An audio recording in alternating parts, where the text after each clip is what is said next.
Welcome back to Split Decision. This week on episode 37, we are recapping UFC Vegas 88.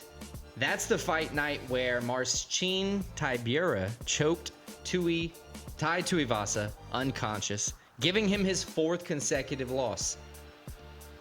And with everything salty, I think you need something sweet. So this week we're going to do our top 5 draft. It's going to be an ice cream draft. What about salty ice cream? I don't really like salty ice cream. That's why I had the sweet analogy. From Pistachio. there, we're going to jump into our next fight night. Another Apex fight night, UFC Vegas 89, Ribas versus Namajunas. And then we're going to wrap things up how we always do with our stakes and takes. But we're going to add in some March Madness, so it's going to be fun. Don't forget, like always, to like and subscribe to stay up to date with all of our episodes. And check out our website, splitdecisionpod.com, where you're going to find all of our picks, top 5s, and all of our recent episodes. All right, let's go.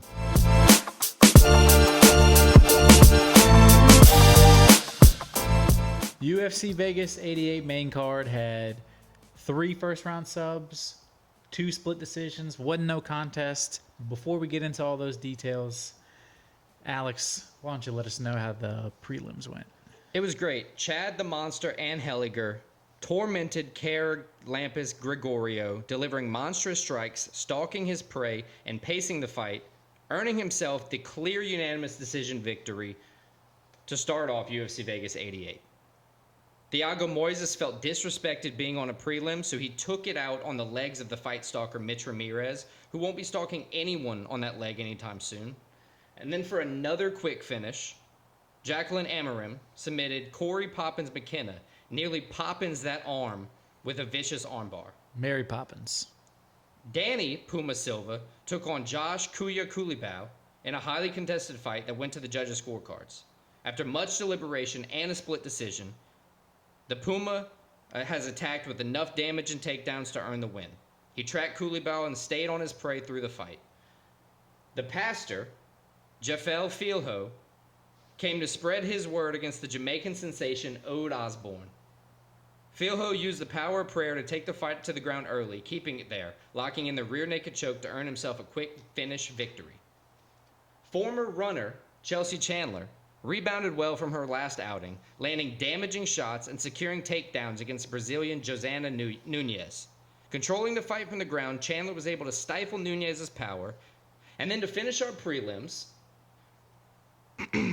we've got a finish. Natan Levy versus Mike Beast Boy Davis. From the jump, Beast Boy transformed into a striking powerhouse, forcing Levy to want to take this one to the ground, although he couldn't. Davis locked in the arm triangle to move this to his second UFC fight and his win streak to 4. Davis might be Palestine's favorite fighter now. At this point, I think you're right. So that was the prelims. Let's jump to the main card and the main event, and it was a interesting fight. It was a exciting finish. Marcin Tybura with the first round sub over Tai Tuivasa. As you said earlier in the intro, Tuivasa's 4th straight loss. Yeah, unfortunate. He's a fan favorite, so I don't think he's in danger of getting cut by the UFC or anything right now. No, it's just unfortunate 4 overall straight to losses, have. that's hard for anybody to overcome. Tybura, though, this was kind of a fight where neither one of these guys, I would say, Tybura's not in the title picture yet, but it's one that, he's still hovering around the top of the division. The loser of this coming in, they were not going to... No, their time in the top, 5, 6 guys in the heavyweight or even having a chance at that is over. It's very, very contentious. And I think it's over for Tai Tuivasa in terms of that. He still has exciting fights left he could fight, but yeah, I mean, if he went on a crazy win streak, he could get something good. Either one of them could get something crazy going. I think you're right. I don't see it really happening. Tybura didn't have a call out as usual. He's now top 10. It's a hard fight to decide for who he's going to fight next in the heavyweight because the title shot's kind of locked up. The interim title shot's it's looming, but everybody's kind of waiting on Jones at this point because they want the belt. They want the real belt. And there's a bunch of people who have stakes for it. Did you see Aspinall pull up on John Jones. Yeah, and they kind of it was a little awkward. John didn't want to do the quick face off, but Aspinall respected it. I like that. I like Aspinall. I do too. I think it was a great showing by Tibura, number one. To be just kind of pummeled by Aspinall your last time out, it's easier to take that seeing who Aspinall really is. That's nice. But it's nice by Tibura. He rebounded well. Had a strong start. He came out firing. Yeah. I mean, that's kind of the game plan against Ty is like get through the first onslaught. He got through that. He was able to get him to the ground. That's obviously Ty's weakness, and that's got a nice submission. 11th first round finish. It's pretty impressive. It is. So I wasn't able to get a bunch of names in the heavyweight division, but I got a couple that I think. Well, there's two. They just fought. Jailton Almeida, Curtis Blades. I think Jailton Almeida is probably more in line. I think that's more in line. Curtis Blades, he's looking for either title shot or like fight away from a title shot. Right, and what we just said, I just don't think he's ready for a title shot because there's a big pecking order in front of him that they all deserve it at this point with their wins and stuff. It's just there's only one title, yeah. Right? Well, there's two actually right now. Yeah.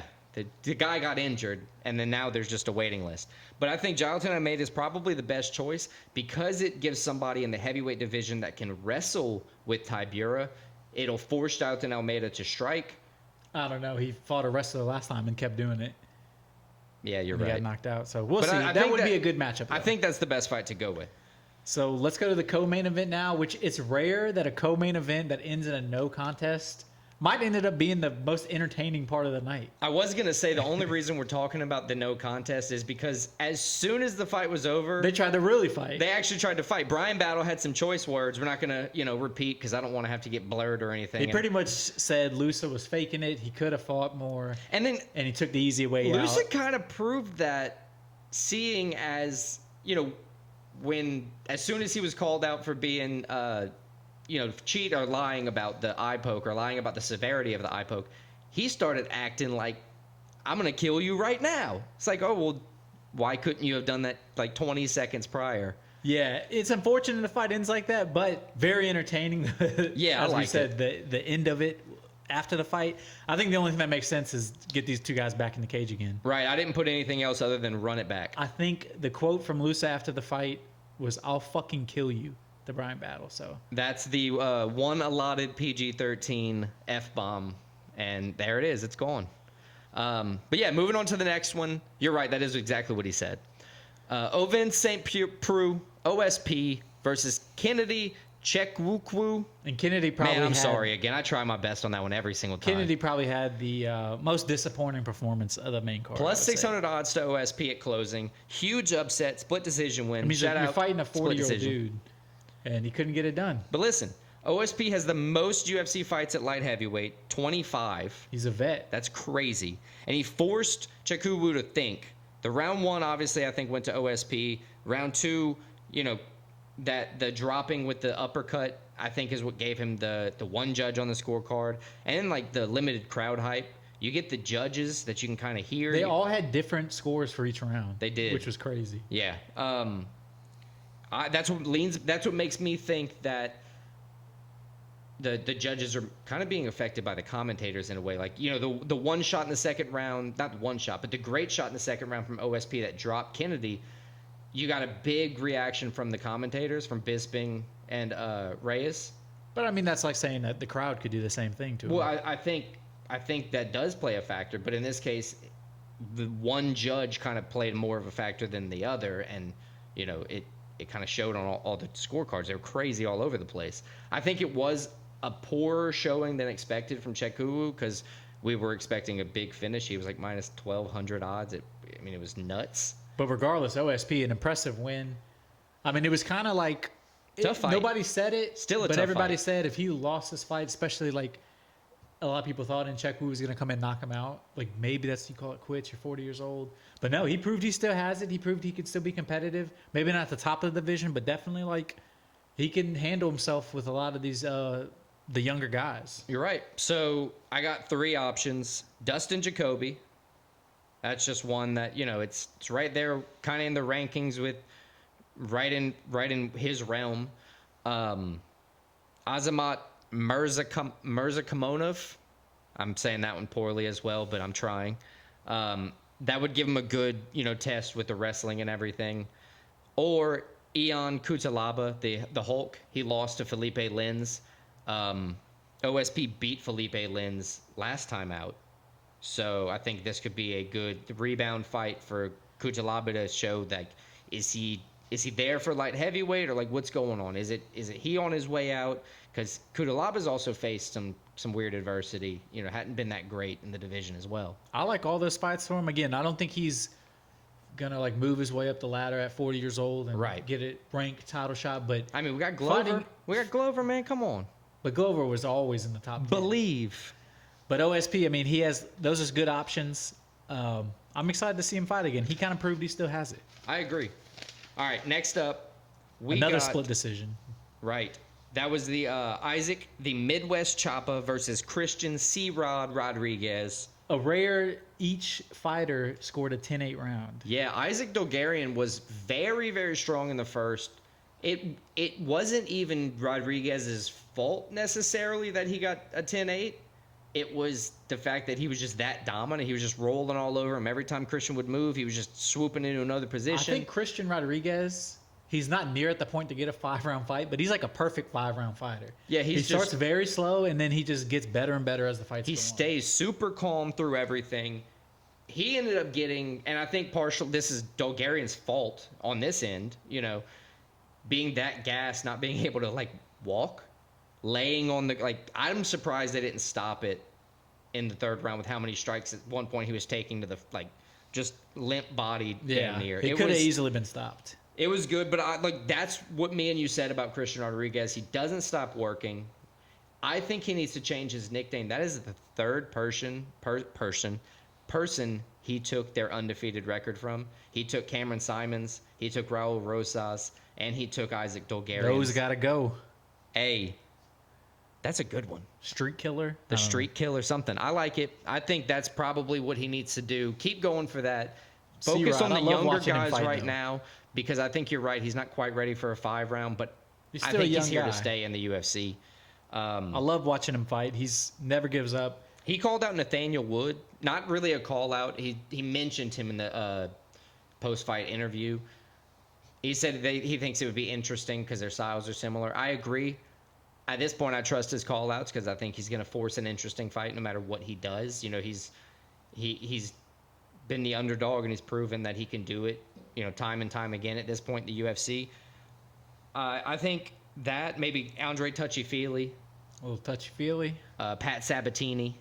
One of those three guys, all similar with what he can do. I think it all gives him, decent options moving forward on fighters that he could contend with. But yeah, C-Rod just keeps moving up in competition, keeps getting these close wins. Good for him. Let's move on. The only women's fight we're going to covered, Macy Chasson with the first round submission of Kianzad. There you go. Thank you. Anytime.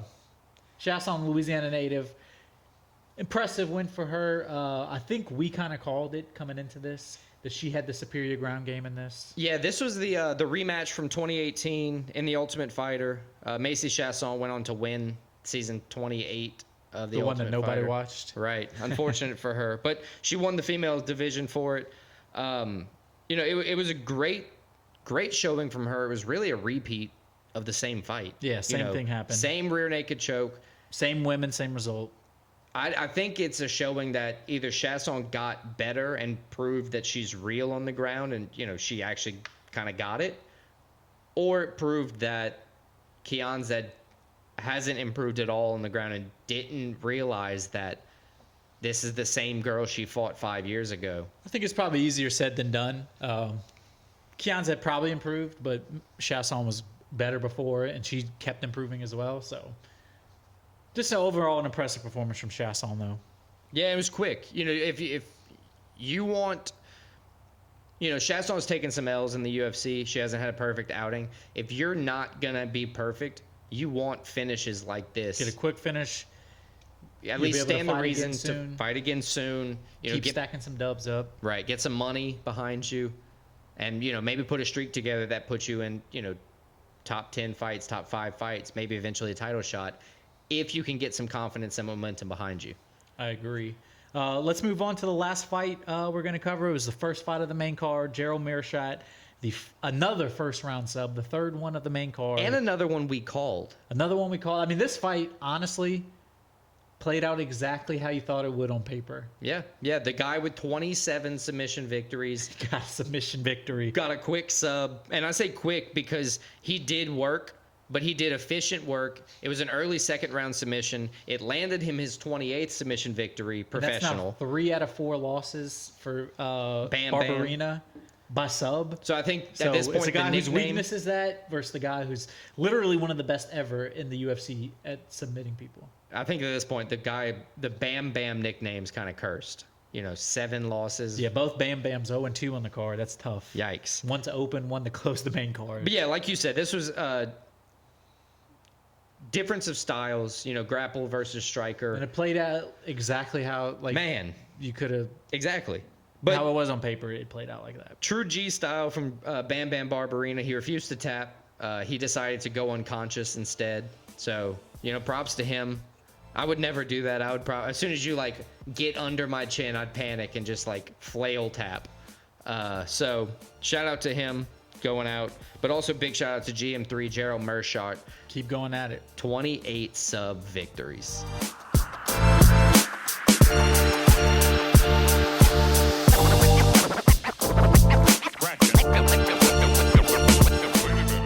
All right, last week, Alex, you kind of made a joke as we were finishing the top 5 that we would do top 5 ice cream. I think I kind of begged almost. Well, I Thank took you. you serious, and this week, another Apex card, another one we had to search for a top 5. We're doing top 5 ice cream. Ooh, we should call these Apex top 5s from now on. Make them sound like crazy. Like Apex Predators. Yeah. Okay. Coming soon. I don't hate it.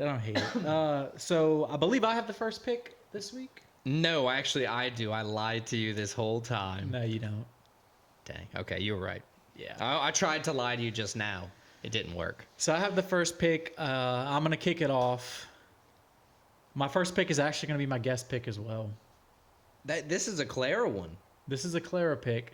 My beautiful girlfriend, Clara. This is respect. I asked her top 5, her pick this week, to give me a pick. She gave me a pick so good. You had to go with I it? had to go with it number 1. Well, I go with it every week. Number 1? You're going to go with her pick number 1 every week? No. I had to go with her pick. I go with her pick I every got you, week. yeah. This one I had to go with it number 1 because it was such a good pick from her. My number 1 ice cream is going to be cookies and cream. I think it is the ultimate ice cream flavor. Has vanilla, has chocolate, tastes like cookie, has cookie chunks in it. I mean, they have so many. Every major Damn. ice That is a cream good brand, every major ice cream store has their version of cookies and cream. You're right. I like that pick. It's a very good pick. Cookies and cream, I'll admit, is one of my favorite ice creams. Kind of mad you have it, but I don't think there's anybody. It might not be people's favorite, everybody's favorite, but it would be hard to find somebody that didn't like cookies and cream. yeah, genuinely didn't like it. I think you'd be hard pressed to find somebody who wouldn't just eat it if it was there. Yeah. Right. I agree. I think that's good. So That's a good cookies and pick. cream, my number 1. Alex, what you going with? So you took a very elite pick. At that point, I have to go with my other personal favorite. I'm going to go with Rocky Road. I had that on my list. That's a good pick. Rocky Road for me is good because there's pretty much every brand has it, but there's a couple brands that are very elite at it. I prefer Bluebell's Rocky Road. My favorite part is the marshmallows. Man, the marshmallows. I think it's almonds. Almonds, Marshmallows mixed with the chocolate. chocolate ice cream. It's a good pick. It's sweet, crunchy. It gives you same thing that cookies and cream does, except it's kind of broken apart. Because cookies and cream has the crunchy, but it's also the marshmallow cream as well. With the vanilla ice cream, I think it's good. Rocky Road is my number 1. I like that pick. I have nothing bad to say about Rocky Road. Not yet, right? Nothing bad to say yet. You know it's coming. Man, for my second pick, I got to go with the classic, a hearty, a good vanilla. I mean, that's literally like the analogy for being boring. Yeah, it is, but it's a tried and true. It's a classic. It takes vanilla to make not most, but a lot of the flavors of ice cream. They use vanilla ice cream as a base and then add in flavoring or, cookies or stuff to make the ice cream better. I think vanilla as a standalone is solid, but it's also a base that creates its becoming more flavors that makes it elite. Well, I'm going to see your vanilla and raise you a chocolate for my second pick. It's the other base. I think it's a superior base. It's better on its own. Chocolate ice cream is just good. I agree chocolate ice cream is good. I just think there are chocolate ice creams that people don't like. The I ones think the same can be said about vanilla. I've never found one that I don't like. I've never found a chocolate I don't There's like. been some chocolates I found that were like, I guess they would say too rich or too sweet. And I was like, Those aren't just plain chocolate. let me Those just are go like, with a vanilla. Yeah, and then you're like, Right. I'm the most boring person in the world. So my number 2 pick chocolate. Thanks for hurting my feelings. I told you. You knew I was going to get mad. Or not mad. Mean. Damn, you're mad? I'm very You're mad angry. because of a vanilla? I'm angry. My number 3 pick. This is where I'm going to kind of go off the rails a little bit. All right, let's see. It's not a flavor. Okay. My number 3 pick is going to be the McFlurry. Ooh, that's actually from on my McDonald's. list. When you can get it, I say that because everybody knows the ice cream machine joke about McDonald's. Yeah, it's never working. It's But never. I don't McFlurry's- think in time there's ever been like most of them working on the planet. McFlurries are elite. They are. They're a good ice cream snack. They come with that cool spoon that everybody thinks is a straw. It's like the hollow spoon. But it's not really hollow. It's what you have to use that as the stirrer on the blender. Yes. Yeah, exactly. But yeah, McFlurry, they're so good. You can get, obviously the cookies and cream flavor is the best one. No, that's a solid pick. But they have a lot of good flavors. McFlurry, though, I think it's an elite ice cream. It is a good ice cream. Is that the category you thought that I hadn't thought about, that you think I thought of not have thought about? I was kind of thinking. Okay, that's not it. But it was on the list. I appreciate that. So that's my third pick, McFlurry. What's your third pick? I'm going to see your third pick and raise you a better version of your third pick. The Dairy Queen Blizzard. I don't think it is. I think that's severely overrated. It's not, because they're the original. They've been doing it better for a long time. The Dairy Queen Blizzard, they have all the licensing, just like McDonald's, so they can get the premium topping add-ins, which is fair. So it's not better. But they have better ice cream. I don't think they It's do. actually ice cream number one. McDonald's You don't know that. is kind of like a frozen milk product of some sort. It's Which you're describing ice cream. I'm describing something similar to ice cream. But anywho, I'll digress. The better thing is the Dairy Queen Blizzard. So I'm going to go with that. And then for my fourth pick, I'm going to go with the ice cream cone. You thought that was going to like blow my mind? No, it's just like, you get it's kind of like the treat with the ice cream. You eat it, you get the cone, the crunchy. So you get any kind of ice cream, but you get the benefit of having I'd admit they're good, but the cone. I think it's worth a fourth pick. Highly I do not impractical. like the. Highly impractical. Like, look at this ice cream right here. That thing's dripping all over your hand. I think this is a better tasting cone than the 20-cent hollow. You know what I'm talking about? The ones Yes, that are made yes. out of plastic. This is a better tasting cone at least, and I'm willing to do this. Then your hands get all sticky. You Man, can't eat it fast enough. Grow up and wash your hands, you heathen. Grow up and don't eat with your hands. Fair. Adults eat ice cream out of the carton. The whole thing. The whole. Yeah. carton. What do? You eat hot dogs from the side too? What? Sometimes. Yeah, I thought so. So yeah, that's my fourth pick, the ice cream cone, and I think it's a great pick. Yeah, I think it's kind of a lame pick, but Oh well, it is what it is. My fourth pick, I'm gonna go with an elite ice cream brand. an elite ice cream brand. Ben Just and Jerry's. hearing you say that, so just Ben and Jerry's. Ben and Jerry. It is a good ice cream brand. I think it's the best ice cream you can buy at the store. They have great flavors. You talk about licensing; they get crazy license. Yeah, they Jimmy get like Fallon's Jimmy on a fucking Fallon. ice They cream. get a bunch of different products lineup, and they get some crazy flavor combinations too, like not Swedish fish, the fish food. Yeah, that's one they have. That's a good one. They have a lot of good flavors. Cool packages. Ben and Jerry's great ice cream. So that's my 4th pick. That's a good one. And then my 5th pick. I could go a lot of different ways with this one. Yeah, you've kind of spread it out. You've gone. I mean, you forced me to spread it out as well. I'm gonna go with a classic. This is probably one of my personal favorites. Okay. It's gonna be a peanut butter chocolate ice cream. Ooh, that's kind of like one. a Reese's. I love peanut butter. I love chocolate. The combo's amazing. It's a good ice cream. I mean, what more can you say? Especially when they have little Reese's cups in them. Peanut butter ice cream, peanut butter chocolate ice cream is good. That's a solid ice cream pick.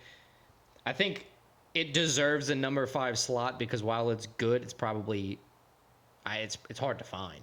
Yeah. You know, like you have to Well, go. they have Reese's ice cream a lot. You have to go to those. You almost have to go to one of those places and get it, you know, mixed in and stuff like that to get it. But yeah, it is a good pick. It's a good flavor for sure. My 5th pick.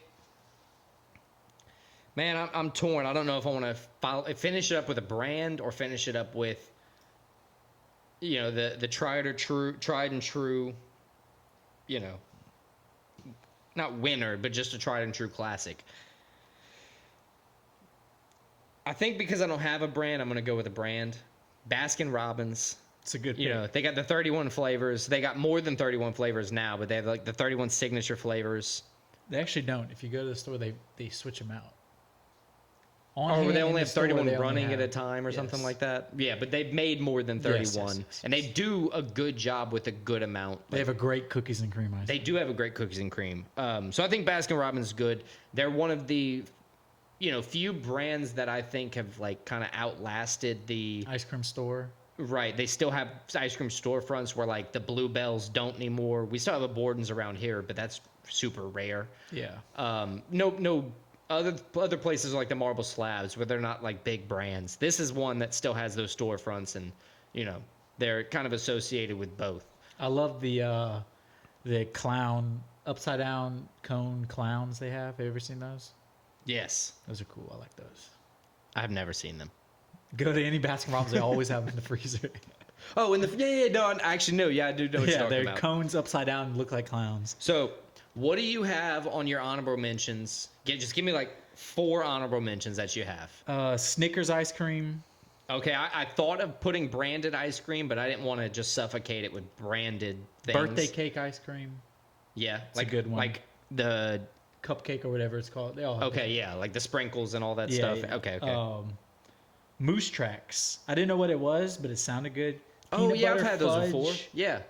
In peanut butter fudge swirled in vanilla. Yeah. It's very good. Brownie. And also the Frosty, the Wendy's Frosty. Nice. I had I was teetering on the edge for my 5th pick of going with the Great Divide as my 5th because I could kind of get chocolate and vanilla. Other one was a Sonic Blast. You know, that was up there. Yeah, but those are like that was like the cheapest. The worst versions of McFlurries and Blizzards. Right. And I expected that. I also had the ice cream sandwich and the ice cream cake. The ice cream sandwich is elite. It is good. Upset I didn't think about that one. And I thought that would be one that wasn't thought about, but there's so many options on the board when it comes to like ice cream. You know, there's so many good things there. But yeah, that pretty much wraps up top 5. What are your top 5? Let's recap real quick. And then I'll go through mine. My number 1 was cookies and cream. Number 2, chocolate. Number 3, the McFlurry. 4, Ben and Jerry's. 5, peanut butter chocolate ice cream. And my number 1 is Rocky Road. My number 2 is vanilla. 3 is the Dairy Queen Blizzard. 4 is the ice cream cone. And 5 is Baskin Robbins.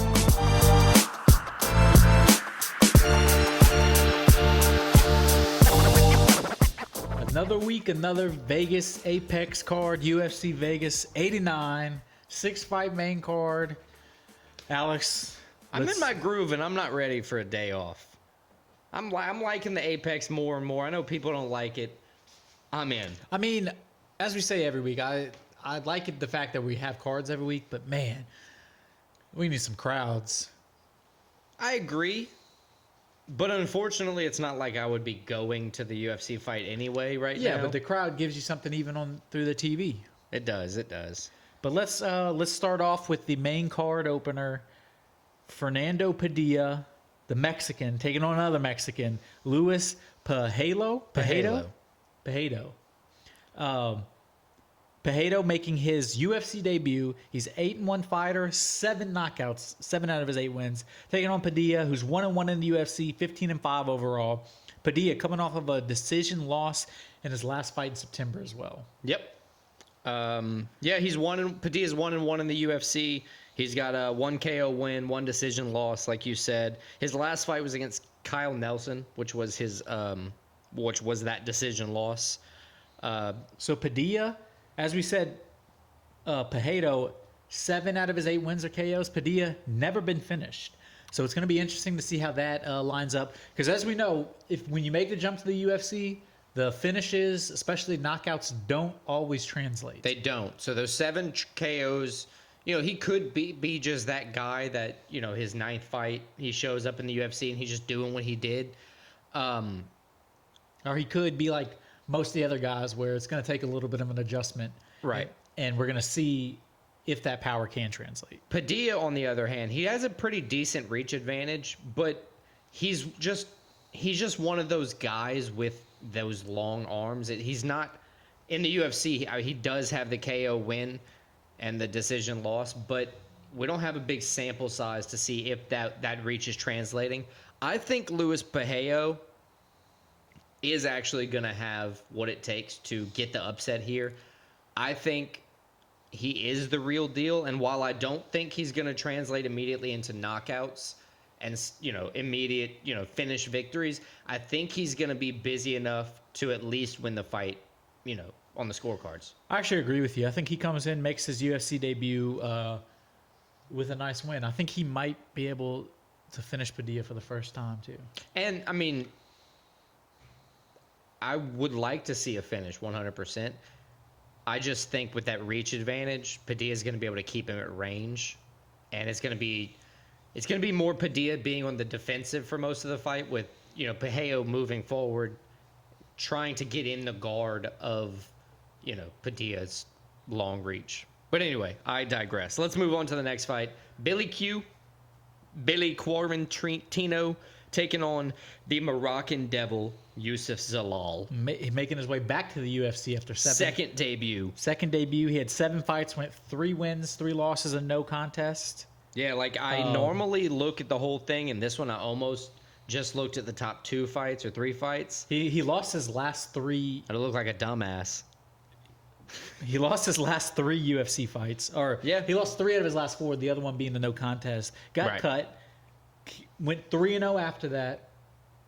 And now he's back in the UFC. So we'll see if he learned anything, if he got better, if he's the same fighter. And he's taking on a guy in Billy Q who's been in the UFC for a while. This will be his 10th UFC fight. To his credit, though, Zalal, when he was in the UFC for the first time, he went 3-3-1. One of them was a no contest, like you said, right at the end. But his first loss in the UFC was Ilia Topuria. So what about the other 2 after that? Give the guy a little bit of credit. They cut him. He's never been finished. Yeah, they cut him on decision losses. I mean, I get they want more. If you're not exciting and you're not winning fights. But he's back, so obviously he's doing something right. So I actually think Yusuf's going to put on a decent performance. I think Billy Q's going to win. He drew to Damone Blackshear, who's also he came into the UFC as this big knockout power. And he's done a couple knockouts, done some, he's just like most people who come into the UFC.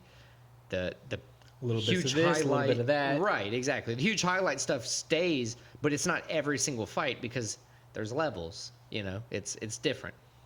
I think he's going to put on a good performance, but I think Billy Q has what it takes to ultimately get the win here. Yeah, I think Billy Q, both guys pretty well-rounded. I think Billy Q, he's been in the UFC longer. He knows how to stay in there. I think he gets the win. Youssef, tough way to start. This will be 5 UFC. If he loses this, it'll be 5 straight UFC fights without a win. Yeah, that's hard. But like you said, I think he comes in. I think he shows he's improved, but I think the experience of Billy Q is going to be the factor, the determining factor in this one. My other little tidbit is Billy Q wins 71% of the time when he's the favorite. And he's one of the guys that's been in the UFC for a little while. So It's about his. I mean, 6-3. right. It's not far off. It gives him, it gives me the edge to think that he's going to be able to find a way to pull this one off, at least on the judges' scorecards, if not, being able to pull off a finish somewhere earlier.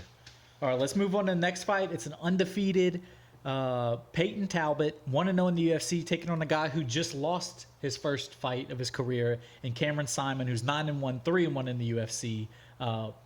Simon, an exciting guy. He gets finishes. He doesn't look like it because he looks like a little skinny, scrawny dweeb guy, but he knocks people out, and he is very tough. Yeah, I would never call that guy a dweeb to his face. He's very fun to watch fight. He'd kill me. Talbot, but as we said, he has the power too. Yeah. 5 out of his 7 wins are knockouts. He got his first sub, his last fight out against Picture Nick this. Aguirre, He gets to the Aguirre. UFC with no submission victories. His first UFC fight, known as a KO guy, first UFC fight, gets a rear naked choke victory. But you remember how he had to do it? It's because he just could. They would not stop. They would not stop the fight. He was just teeing off on Nick Aguirre, and he wouldn't go out. So Yeah, it he was was just like, like- all right, I got to take his back and choke him out now. That's a fight. That was a very good fight to rewatch. But it also shows, like, Peyton Talbot has gas. He's got gas in the tank. He's got crazy power. They realistically should have stopped that fight just from, like, damage.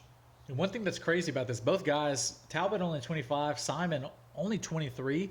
I honestly think the talent both of these guys have, they are both, regardless of what happens in this fight, they are both like future legitimate top 10 guys in the division. Absolutely. They're both going to be around for a while, and the good thing is they're both tall guys with long reach.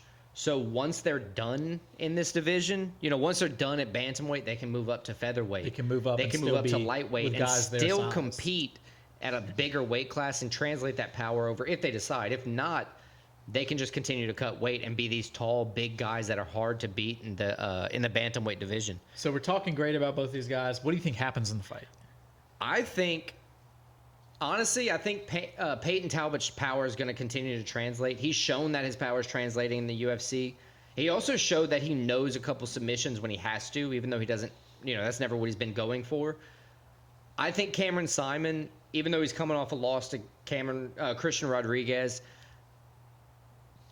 or his first loss, I should say, man, it's tough. I think Peyton Talbot has what it takes. I think Peyton Talbot's going to win. I think this is going to be the toughest fight of his career for sure. Because I agree, Cameron Simon's definitely going to be a top 10. I just think Peyton Talbot probably has the current edge in his career with at least his momentum trajectory. I think he's kind of in a better place. I think this is probably going to end up being the most entertaining fight of this main card. It very well could be. I think Simon's going to bounce back from his first career loss. He's a guy he trains in the same camp and with Dracus Duplessis in South Africa. I'm saying, like I know the guy personally. No, I know exactly who you're talking about. I just never met him, unfortunately. Yeah. I think that would have came up before now. Maybe. But I think Simon bounces back. I think Simon gets the win. I think he got his first career loss. I think he does Talbot the favor of giving him his first career loss this time out. Okay, we'll see. I think Peyton Talbot wins, so we disagree there. But let's not dwell on it anymore. Let's go to Edmund the Golden Boy Shabazian. I don't know how Shabazian's only 26 years old. He's been in the UFC for a while. Yeah, it seems like he's been in the UFC for as long as I've been alive. His 10th UFC fight already, and 5-4 right now. Taking on AJ Dobson, 7-2. Shabazian, he likes to go into wars. The problem is he doesn't always come out on top. He gets caught a couple times. He was a guy he relied all on his talent coming up. Right. And he kind of made a name for himself. A lot of people were talking. And then you start getting to the top part of the once division, you rise the the ranks pretty quick, you face all then these you start guys getting knocked out. Right, you face all these guys that know what's going on, and all of a like sudden, a Derek Brunson, or exactly. That's why he's lost 4 of his last 5, including his last fight last May to Fluffy Hernandez, who we just saw a few weeks ago put on a stellar performance and a win. Go ahead. AJ Dobson 1-2 in the UFC. All of his fights have been decision. He's never been finished either. I think that's probably, that stands to testament his chin, but it also stands to testament that he hasn't fought a whole bunch. I mean, he's got 9 career fights. 10 career fights. He has 7 wins, 2 losses. Oh, and the no contest. Yeah, I have it written down and just didn't put it in the record like an idiot. But yeah, like I get that that's impressive, but he hasn't fought, the guys that Shabazian has fought. He hasn't gone to the top. Can he get his confidence back? I think he And does. rise to his talent? But I think the reason he does is because he's better at facing orthodox fighters than he is southpaw fighters. He's 5-3 against orthodox fighters. I think he has the advantage here because he's got a little bit more UFC experience. He's been in it twice. He's coming back into the UFC off of a like not losing streak. I think that's going to help him, get him a little momentum, get him a little like hype, make him feel good about himself. I think that's one of the things that's going to like push him forward. Yeah, I actually agree with you. I think Shabazian wins this fight. I think he stops the slide, and I think it just comes down to he's more talented than AJ Dobson. I think the talent ends up winning in this fight. I got Shabazian with the win. Talent over camp every time. So let's move on. Co-main event. This one, I said the Simon Talbot fight was the most exciting. I may be corrected already. Yeah, I forgot about that fight when you were talking. I would have immediately said something. Justin the Badman Tafa, 7-3, 1 no contest, 4-3-1 in the UFC, but 3 out of his last 4 fights have been wins, all KOs. Yep. And he's taking on Carl Williams, 9-1 in the UFC. 9-1 overall, 2-0 in the UFC. Very rare that he's a big fighter, a heavyweight. Yeah. That most of his fights go to decision. Yeah, it's weird. Most of these guys, they're like headhunters. That's pretty much it. You look at the top, heavyweight. Yeah, it's like you look at the top 10. Most of these guys have like 1 to 3 subs, maybe. A lot of them have none. You look at Stipe. both of these guys have none. Yeah. Oh yeah. Yeah. Exactly. You got headhunters in the heavyweight division. The decision aspect is weird. That makes me feel kind of a Tafa angle. Carl Williams won 6 in a row though. Tafa started off in the UFC kind of poor. He was 1-4. He's rebounded well. He's 3-0-1 since. He get all the KO eye poke, wins too. Eye poke to Austin Lane. Then went and knocked him the fuck out right after, which was great. When he got hurt a few weeks back, he offered up his brother for tribute. That didn't pay out well. Sacrificed. Yeah, exactly. I think Tafa strikes more, and he's a southpaw, which has been Carl Williams' least advantageous fighting style to face. One thing I wrote about Tafa, I just put in all caps, bold. I like the when you think like that, it's like I gotta remember this one. Heavy hands. Yeah. That's all I put. He's a guy, if he touches you, it might be night-night. And it's crazy because, like, truthfully, power doesn't translate on a camera. We see the guys get knocked out, but you can't see exactly how hard that hit is. Oh, yeah. Like, there's nothing that can show you, unless he's, like, bleeding or, like, he's, like, on the ground Unless screaming. It's Anthony Joshua against Francis Ngannou. Then you could see how hard that hit was. Yeah, that would be about it. But, yeah, I think Justin Tafa is going to win. The heavy hands, that's a big thing. But also how well he's rebounded. His first 4 fights to his last 4 fights, 1-4, or first 5 to the last 4. 1-4 to 3-0, essentially. I think that's, he's kind of where he needs to be in the UFC, and I think he's comfortable. I think he's on his rise. I think the bad man has found his groove, and I agree with you. I think he knocks Carl Williams out first round.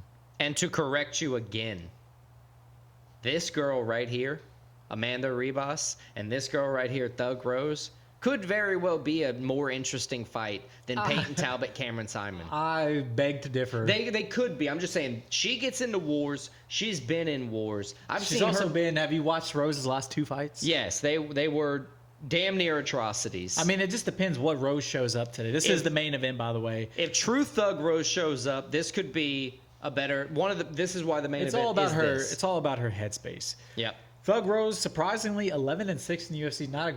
11-6 overall, 9-5 in the UFC, and 2-time champ. 2-time 11-6 and you're 2-time UFC champ. That's crazy. Very crazy. Very strange last 2 fights with 2 losses. One to Carla Esparza, which was maybe the most boring title fight of all time. Yeah, I think she threw like 70 strikes. Except for Adesanya versus Yoel Romero. Yeah. I forgot about that fight. Yeah, it was horrible. Because I wanted to block it out of my memory. And then last time out, lost to Menon Poirot. You say it right.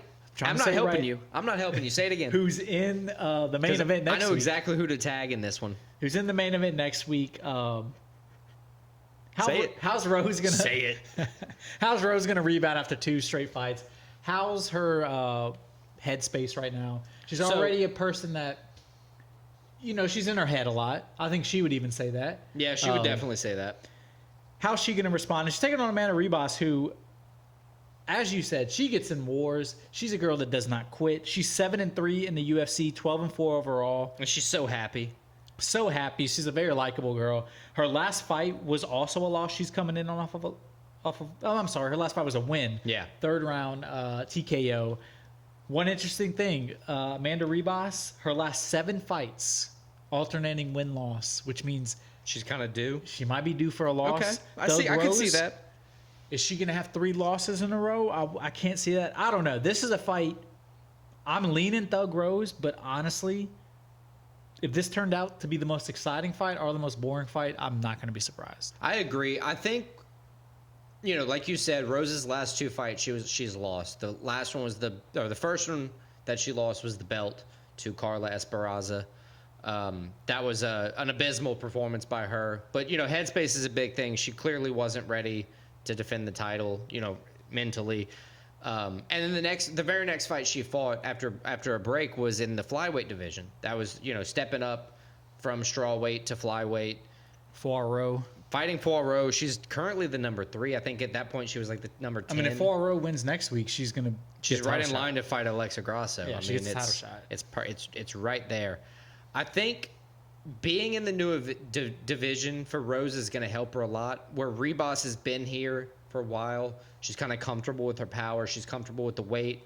I think Rose's first fight in the division against Poirot, I think it showed that she's kind of needs to work at it in this division, definitely, but I think she can get there, and I think this is a fight where she shows the distance between the two that she's been working this entire time. I think Rose gets the win.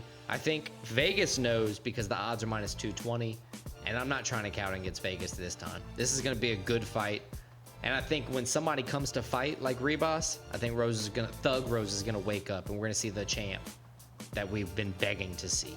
I hope you're right.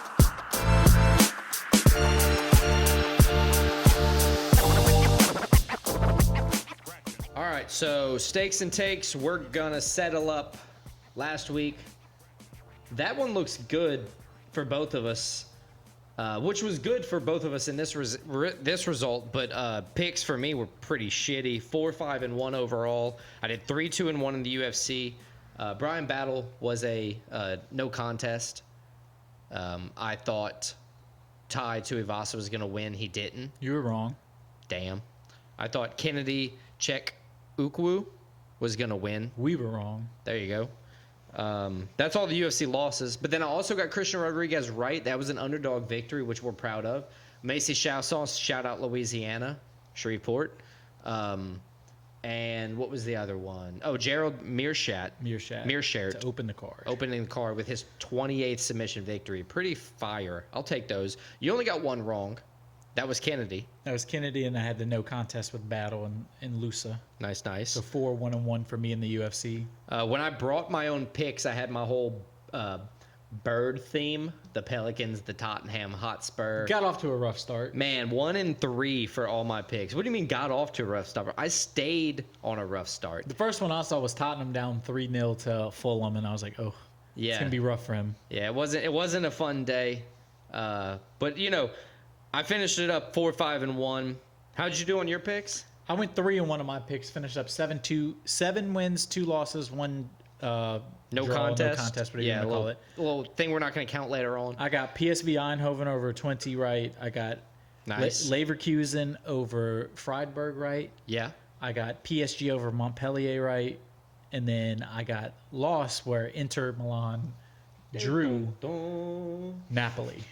Yeah, that happens. That's soccer for you, or the football for you. Football. So that moves me to 31-17-2 on picks, and you 35-13-2. Let's go. We're right there. You got me by a few picks right now, but it's going to be a long season. When did we say we're finishing this one up? Right before football? I think the week college before football, week 0 or whatever it is. Yes. So right around August, somewhere around there. So we got a while left. Overall on stakes, how'd you do? Well, I guess this is how we did. So my record's pretty good, 4-1. Unfortunately, the thing I put the most units on, 4 units, was Inter Milan, and they drew. Right, dude. That kind of sucks. Like you did plus, plus, plus, plus, plus, and then 4 units, which kind of like Well, plus, almost plus, minus, minus. No, I'm saying plus, like Plus, yes. yeah, yes. plus units, and then on the last one there, you just kind of like gave it all back essentially. Yeah, but you could also look at it as I lost my big bet, but You were my other close. good bets were enough where I still came out positive on the day. Yeah, so before coming into this week, you're minus 1.37 units down because of your advances this week. You're only down 0.8 units overall. You I'll moved take from 11-9 to 15-10. I'll take it. Which, I mean, we're all solid there. I did okay. The battle thing helped me, although I think the battle was going to end up being a win for us anyway. Yeah, I think so. He was really He was on his piecing up way. Lusa in the first round. He was on his way. But either way, I'll take the 3-1-1 because the win percentage goes up. I was at plus 2 units before. I increased another 0.78 to plus 2.78 total now. 15-8-2 is the total record. So, I mean, we'll take it moving forward. I like it. Yeah, this is now. Now let's talk about this week. Weekend of March 22nd. An exciting Yeah. week. 19th to the 23rd, I think, is the pick range we're available for. March Madness starting this weekend. The tournament. Everybody Exciting. loves the tournament. Even if you like college basketball, filling out the bracket is one of the most exhilarating things you can do. Yep. I agree. So in honor of that, we actually started a March Madness group on the ESPN app. By Yep. the time this comes out, it's probably closed, but we have a few people in there. Yeah, we got a few. Got a few people in. So we're going to see who has the best bracket. Very simple. So not only are we doing that in the ESPN Tournament Challenge, me and you are going to go head-to-head each week. Yeah, because we got to keep it interesting. So our picks, separate from our stakes and takes this week, the picks that we made on our brackets, which we could probably post later on. Yeah, I'll get them all put We'll up. see who does better this weekend for the first 2 rounds.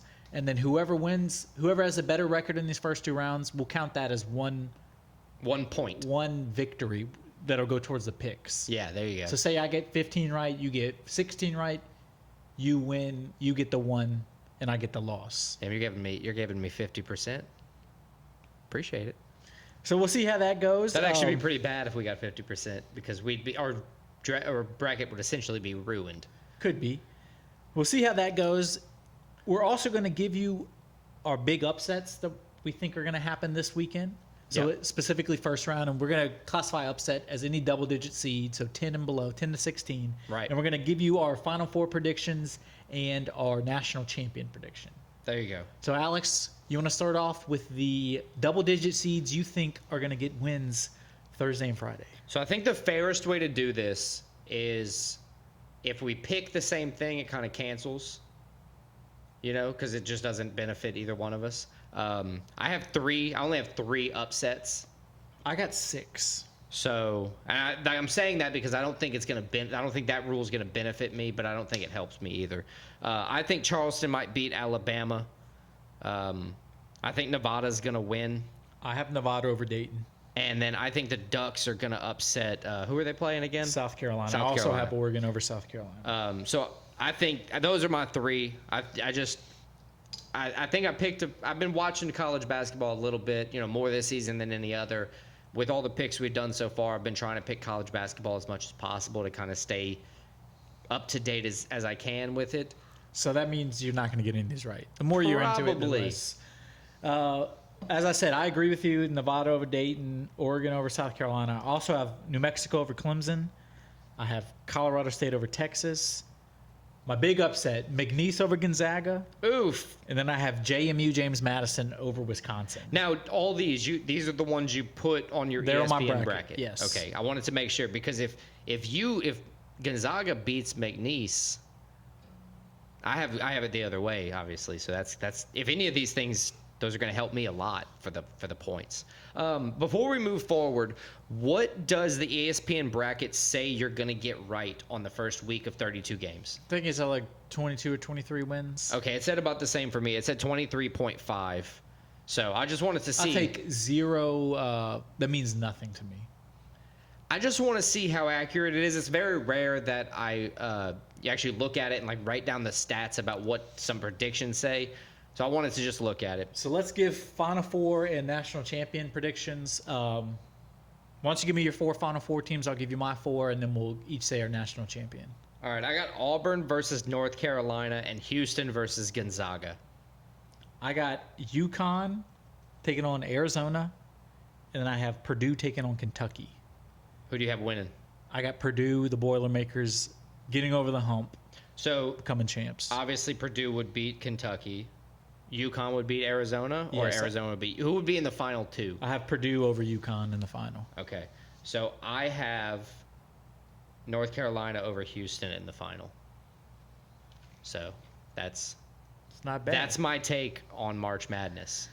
So let's see how that goes. Let's move on to our normal. And of course, I'm gonna have everything like graphics posted on SplitDecisionPod.com. So we'll be keeping track of it, and we're also gonna be accountable for it. Let's get back to our P-Ops now. Pyop pyop. Pick your own picks. I got picks to pick, bro. I think we went a little different on this. You stuck with the NCAA tournament. I went everything but the NCAA tournament. Yeah, man. I see you're wearing like a soccer jersey today, so I'm assuming you're just gonna keep riding the soccer I lightning. think I found my groove. It's been working for me. Hey, man. If you're making it off of it, more power to you. So I'm trying to figure out my groove. I got 3 soccer picks, which is the international break this weekend. So What does that mean? That's all the international teams are playing. So none of the European clubs are playing. Oh, okay. They take a couple weeks off. So I got 3 soccer and then 1 NBA. All right. I have 4 college basketball in honor of March Madness. I'll give you my NBA. You give me your college basketball. Then I'll finish up with the soccer. Sounds good. My NBA pick is the battle for New York. I got the New York Knicks taking on the Brooklyn Nets, old New Jersey Nets. Old. Knicks currently 4th in the Eastern Conference. Nets 11th in the Eastern Conference. I think the Knicks are just the better team. They've won both matchups this season. They're at home. I think they're going to blow the Nets away. Wow. So I got Knicks over Nets. That sounds prepared. Odds on that out yet? Odds are not out on that yet. Cool. But I imagine Knicks are going to be pretty Bit. good favorites. Yeah. -3, 400, something like that. Okay. Nice. I like that. I like the Knicks. Good team. College basketball. I'm going with UConn over Stetson. It's a pretty safe pick. I need a win, man. Last week I went 1-3 in the ones I brought to the table. What is that, like -1600? It's gonna be up there, but it's just a pick. I'm just trying to get my foot I'm not back in mad the at you. I'm door. not mad at you. You know, I'm 31-17 right now. I got some ground to make 16 seeds have only won twice ever. One of them Yeah. was last year, though. up. One of them was They've both been in the past couple of years. They were all in recent times. So this could be UConn's year to get cut early. You never know. But I'm gonna go UConn Stetson. defending champs, too. Obviously, they're they're one of the better teams in the nation. They're the defending champs. They should, for all intents and purposes, win, which is why I'm choosing them as my, first pick. My theme for this week, I decided to pick Heavy favorites. all minus 1,000 or better.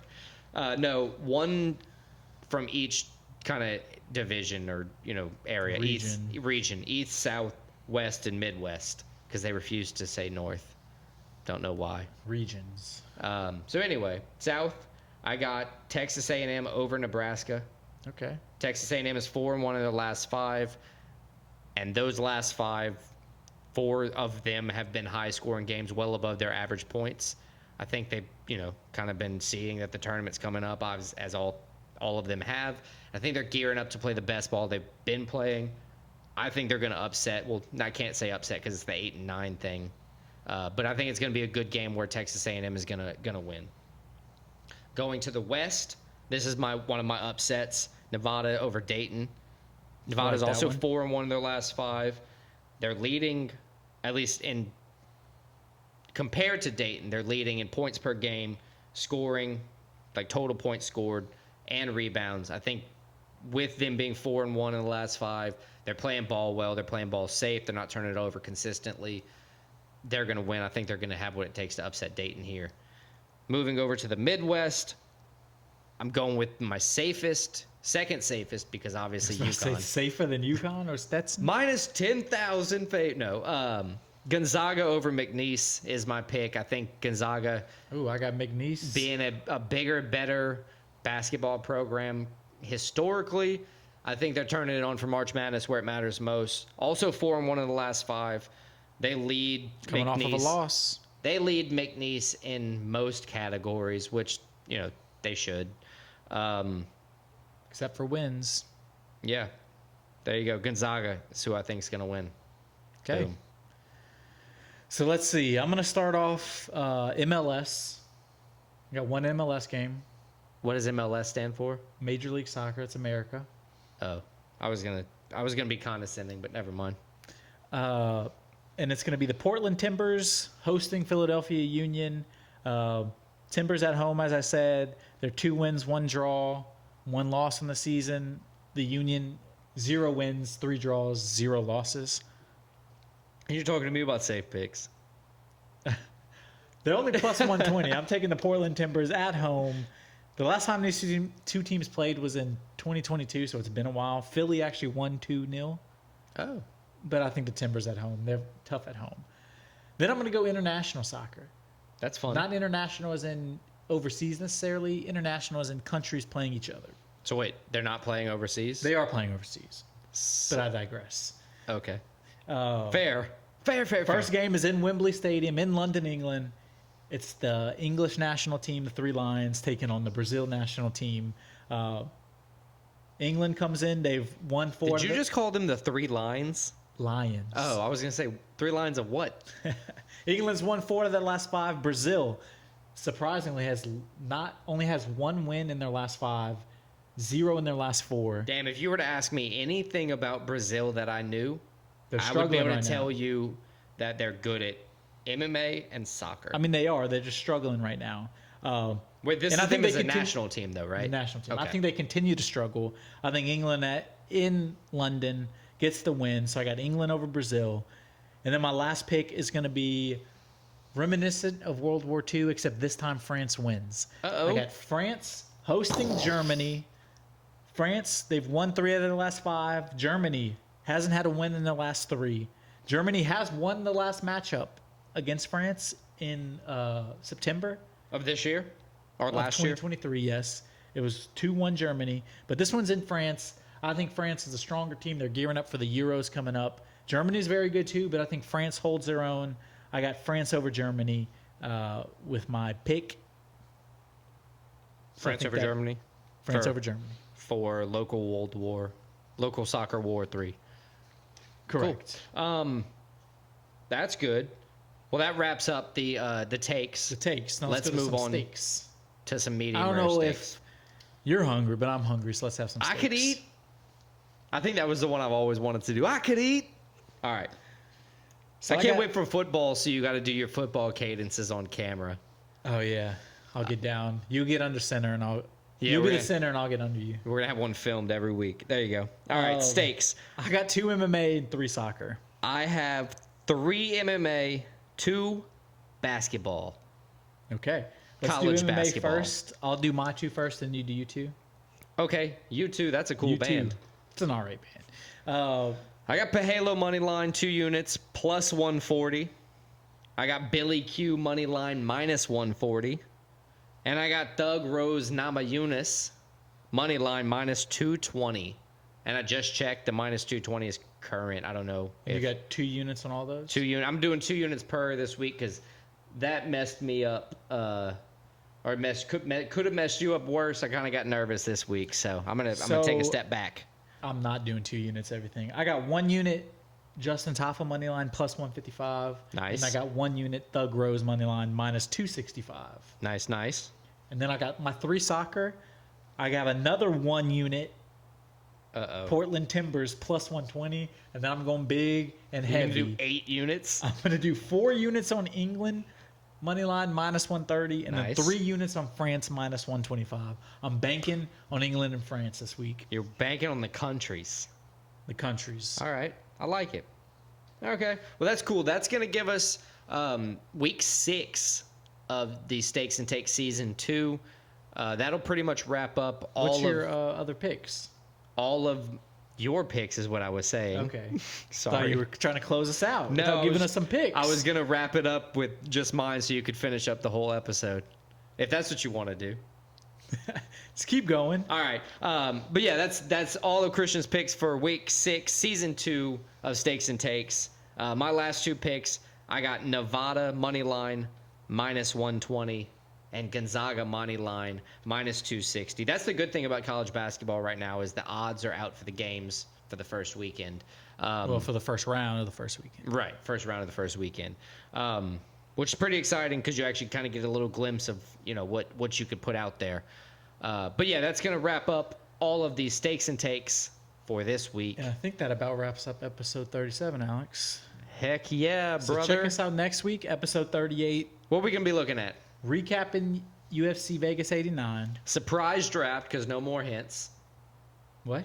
Surprise top 5 draft. Surprise top 5. No, not top 5 surprises. It's going to be a surprise top 5. Surprise top 5. Maybe Okay. a surprise in the top 5. There you go. Then we're going to take a look ahead to finally, not Apex card, UFC Atlantic City, Foiro, Blanchfield. Blanchfield, Aaron Blanchfield, Blanchfield. Manon Foiro. We're going to recap March Madness from this weekend, take a look ahead at Sweet 16, Elite 8. Hopefully we both have our Final 4 teams and national champions still in the race, but next time we talk. But Or at you least one of them. You never know. And yeah, I think that about wraps it up. All right, guys. Bye.